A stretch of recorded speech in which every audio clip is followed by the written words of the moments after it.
پاکستان له بد وضعیت سره مخ دی. دا چې کومه بده ورځ پرې راغلې ده په دې اړه مو تاسو ته ویډیو چمتو کړې ده. ملګرو که تاسو زموږ چینل ته نوې راغلي یاست د ویډیو کتو نه مخکې زموږ چینل سبسکرایب کړئ. پاکستان وضعیت مو ورځ بلې ته خرابېږي. افغان سوداګرو ایران ته مخه کړې.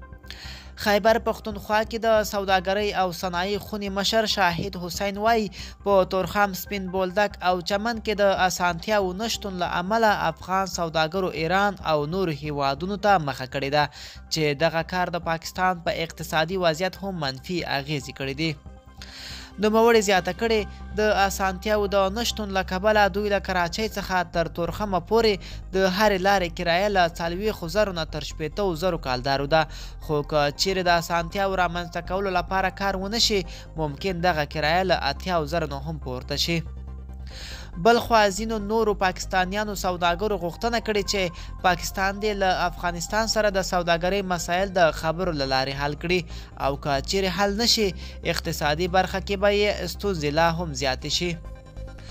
ملګرو دا وه زمونږ چمتو شوې ویډیو. د لا ښکلې ویډیوګانو لپاره زموږ چینل سبسکرایب او تر بلې ویډیو ښه وخت.